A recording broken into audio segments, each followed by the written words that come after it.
135 करोड़ के देश में जहां हजारों संगठन हैं, हजारों पार्टियां हैं, हजारों से ज्यादा लाखों एनजीओज बनी हुई हैं, लोग सालों से काम कर रहे हैं, तब मुझे लगता था कि मेरी जरूरत कर्नल आर.एस. सिंह की जरूरत, मेजर जनरल जी.टी. बख्शी की जरूरत, अनुज धर की जरूरत, प्रोफेसर कपिल कुमार की जरूरत, सुशील पंडित, अंकुर शर्मा की जरूरत क्यों है। तब लगता था कि जो कुछ अब तक नहीं कहा गया उसे कहने के लिए कुछ लोगों को आना पड़ेगा।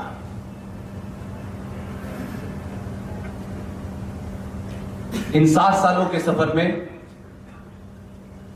मैं पहली बार आपके शहर के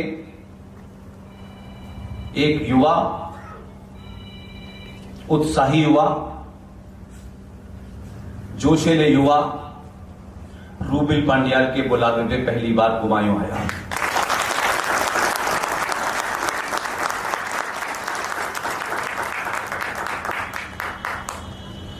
और जो दूसरी बहुत महत्वपूर्ण बात है कि समाज में जो नकारात्मकता है, जो नेगेटिविटी है, हर किसी इनिशिएटिव से पहले हम ये मान के बैठते हैं कि पता नहीं क्या होगा, हमें करना चाहिए नहीं करना चाहिए, लोग उदासीन हैं, लोग अपने अपने एजेंडे में लगे हुए हैं, लोगों को पेट्रोल के दामों से, प्याज की दामों से फुर्सत नहीं है। तब ऐसे में राष्ट्रवाद को सुनने कौन आएगा। इसलिए यह सभा जो कुमाऊं में हो रही है, नैनीताल के हल्द्वानी शहर में हो रही है, मैं मानता हूं कि आप लोग इस सभा में जो एक भी शख्स बैठा है, उसकी उम्र क्या है, वो सरकारी पद पे है या नहीं है, वो सब्जी वाला है, वो फल वाला है, वो सुनार है, मुझे इसमें इंटरेस्ट नहीं है। लेकिन ये इस बात को दर्शाता है कि हजारों संगठन होने के बावजूद भी कोई बात ऐसी है जिसे आपसे छुपाया गया था और जिसको सुनने के लिए आप यहां आए हैं। कौन चुनौती दे रहा है? रूबिल पांड्याल और उनके परिवार को और उनके बुलावे ये राष्ट्रीय सनातन संस्कृति मंच रिप्रेजेंट करे। तो ख्याल मेरा है कि कोई 10 से 12 दिन पहले ये राष्ट्रीय सनातन संस्कृति मंच बना और इस मंच के माध्यम, तो इसमें मैं बहुत बड़ी चीज होती है। इसलिए मैं खुद कुछ नहीं हूं जब तक समाज में रूबिल जैसे लोग नहीं हैं। एक व्यक्ति कोई चीज सोचे और उसको धरातल पर उतार दे, बड़े बड़े नेताओं, बड़े बड़े मंत्रियों के बुलाने पे भी इतने लोग नहीं जाते हैं। 90% लोग बड़े बड़े नेताओं का भाषण सुनने के लिए या तो बुलाए जाते हैं या लाए जाते हैं। वो बुलाने से नहीं आते तो उनको बसों में बिठा के लाया जाता है। आप सब लोग प्रबुद्ध लोग हैं, गणमान्य व्यक्ति हैं, कोई ना कोई रोजगार, कोई ना कोई काम करते होंगे। एक 20 साल के, 25 साल के युवा के बुलाने पे आप यहां हैं, तो इसका मतलब है कि आपको उसकी उम्र में इंटरेस्ट नहीं है, उसके लक्ष्य में इंटरेस्ट है। क्योंकि हमारे समाज में यह बड़ा एक बैकड्रॉप है कि व्यक्ति के विचार सुनने से पहले व्यक्ति किस पद पे बैठा है तब विचारों का मूल्यांकन करता है। हम विचार का मूल्यांकन उसके पदों से करते हैं। ये पद्म श्री प्राप्त हैं, इनको भारत रत्न मिला है, इसलिए इनके विचार भी महान होंगे, मैं ऐसा नहीं मानता। हमारे देश में हजारों पदों देकर के, पुरस्कार देकर के लोगों का मान बढ़ाया जाता है, लेकिन बहुत कम लोग हैं जिन्होंने किसी पुरस्कार को प्राप्त करने के बाद उस पुरस्कार का मान बढ़ाया हो। इसलिए किसी बड़े पद पे पहुंच जाना और बड़े पद से विचारों का मूल्यांकन करने वाला समाज गर्त में जाने लगता है। कोई भी अच्छी बात कह सकता है, उसकी उम्र क्या है, उसका रंग क्या है, उसकी जाति क्या है, यह महत्वपूर्ण नहीं होता।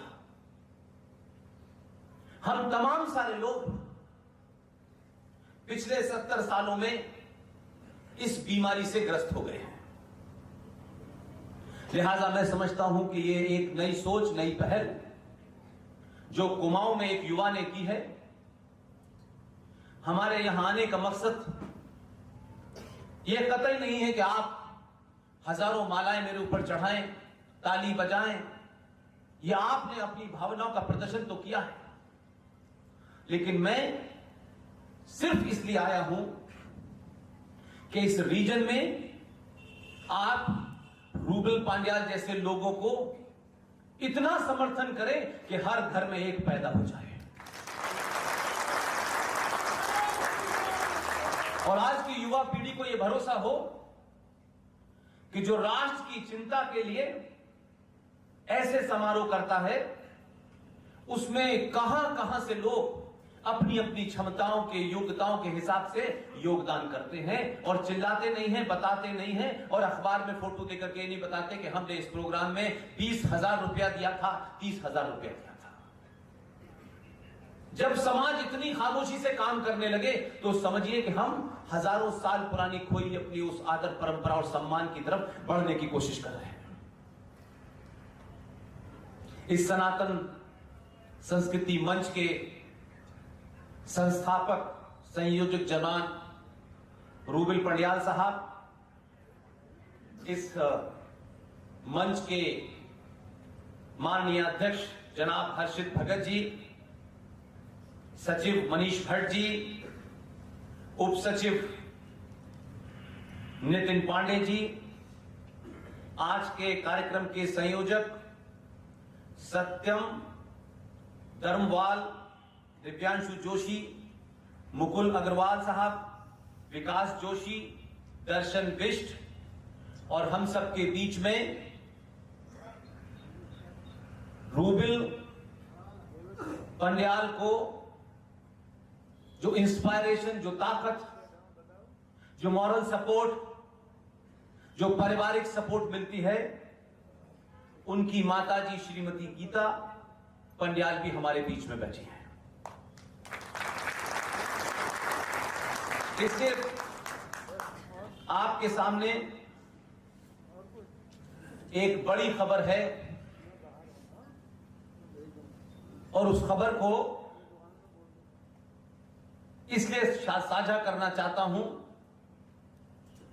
कि आपने भले ये टॉपिक रखा हो कि उत्तराखंड देवभूमि के सामने आंतरिक चुनौतियां और उसका समाधान। किसी भी चीज के दो समाधान होते हैं, एक जो राज्य सत्ता है, जो स्टेट है, उसके अंदर आते हैं, उनके समाधान राज्य सत्ता खोजती है। एक समाधान समाज के पास होता है। यही स्थिति भारत में है। भारत के पूर्व और पश्चिम दोनों सीमाओं पर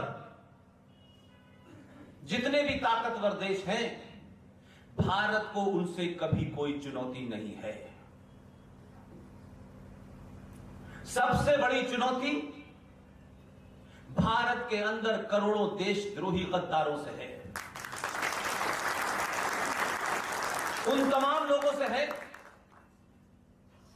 जिन्होंने अपने स्वार्थ को भारत राष्ट्र से ऊपर कर लिया है।